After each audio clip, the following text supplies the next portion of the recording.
Okay વિદ્યાર્થી મિત્રો, દાખલા નંબર 3.16 તમે જોઈ શકો છો એકદમ ઈઝી. પ્રથમ ક્રમની પ્રક્રિયા માટે વેગ અચળાંક આપ્યો છે, સાવ ઈઝી છે. વ્યવસ્થિત રીતે ધ્યાન રાખશો તો તમને આરામથી આવડી જશે. વેગ અચળાંક આપ્યો છે 60 સેકન્ડ ઇનવર્સ અને વાત કરે છે કે પ્રારંભિક સાંદ્રતાથી 16મા ભાગની 1/4 એટલે કે 16મા ભાગની મૂલ્ય થવા માટે ઘટીને સાંદ્રતા થવા માટે કેટલો સમય લાગશે એ આપણે કહેવાનો છે. ઓકે વિદ્યાર્થી મિત્રો, દરેકને બધાને ખબર પડી ગઈ છે. પહેલા તો એક કે નું મૂલ્ય આપ્યું છે, તમે અહીંયા સાંદ્રતા જોઈ શકો. વેગ અચળાંક આપ્યું છે, વેગ અચળાંકનું મૂલ્ય અહીંયા કેટલું છે? તો વેગ અચળાંકનું મૂલ્ય વિદ્યાર્થી મિત્રો 60 સેકન્ડ ઇનવર્સ છે. ઓકે, એકદમ ઈઝી છે. હટા 70 ઘટા ઘડીક વારમાં આવડી જશે. અહીંયા ધ્યાન રાખજો. રેડી? ઓકે, અહીંયા જોઈ શકો છો કે અહીંયા માનો કે પ્રારંભિક સાંદ્રતા કીધું છે કેટલી છે, તો આપણે ધારી લો કે પ્રારંભિક સાંદ્રતા એટલે શરૂઆતની સાંદ્રતા વિદ્યાર્થી મિત્રો માનો કે R0 છે.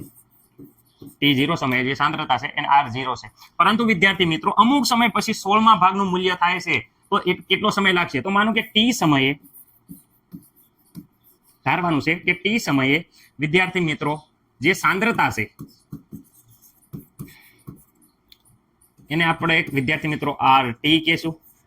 RT બરાબર કે છે કે T સમયે જે સાંદ્રતા ઘટીને કેટલા 1/16 એટલે કે 16મા ભાગનું મૂલ્ય થઈ જાય છે.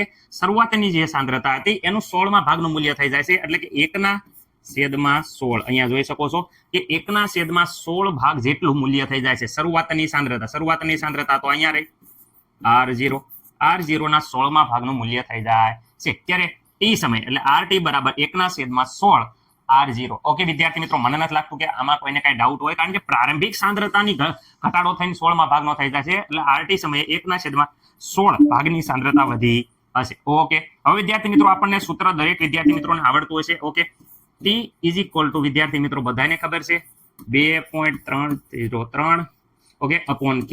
વિદ્યાર્થી મિત્રો લોગ દરેકને ખબર છે શું છે? તો વિદ્યાર્થી મિત્રો R0 હંમેશા ઉપર આવે, નીચે વિદ્યાર્થી મિત્રો RT. ઓકે વિદ્યાર્થી મિત્રો, અહીંયા વ્યવસ્થિત રીતે કિંમત મૂકો તો અહીંયા 2.303 K નું વેલ્યુ વિદ્યાર્થી મિત્રો અહીંયા આપી છે, જોઈ શકો છો 60. ઓકે, અહીંયા લોગ વિદ્યાર્થી મિત્રો R0 ની જગ્યાએ આપણે R0 લખશું, પરંતુ RT ના જગ્યાએ વિદ્યાર્થી મિત્રો જોઈ શકો છો અહીંયા વેલ્યુ આપણને આપેલી છે કે 1/16. વિદ્યાર્થી મિત્રો અહીંયા છેદનો છેદ હું ઉપર લખી નાખી છે 1/16 એટલે છેદનો છેદ ઉપર વહી ગયો અને R0 તમે જોઈ શકો છો અહીંયા છેદનો છેદ મેં ઉપર લખીને કહે છે.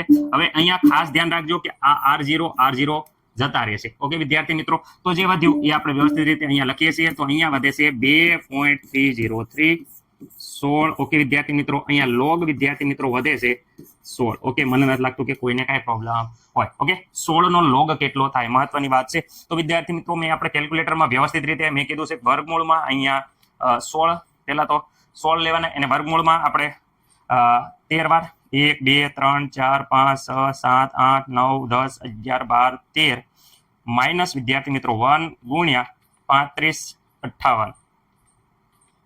ઓકે, તો અહીંયા જવાબ આપણો આવે છે અહીંયા આ વેલ્યુ એની એ લખશું. ઓકે, લોગની વેલ્યુ તમે એકવાર ફરીથી ક્રોસ ચેક કરી નાખજો. અહીંયા મારો જવાબ આવે છે 1.2044.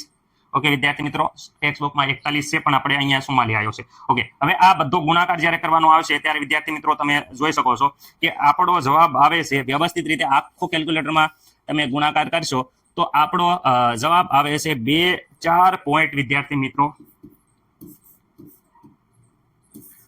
62.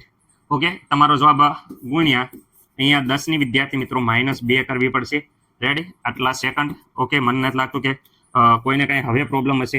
રેડી? તમારો કેલ્ક્યુલેટરમાં જવાબ કંઈક આ પ્રમાણે આવશે 0.0 આવું આવશે. ઓકે વિદ્યાર્થી મિત્રો, પરંતુ આને વ્યવસ્થિત રીતે આવી રીતે આપણે લખી શકાય. અહીંયા વિદ્યાર્થી મિત્રો તમારો દાખલાનો જવાબ એકદમ સંપૂર્ણ રીતે પૂર્ણ થઈ જશે. જરા કેલ્ક્યુલેટરમાં કાંઈ ભૂલ હોય તો જવાબમાં ભૂલ હોય તો વિદ્યાર્થી મિત્રો કહી દીજો.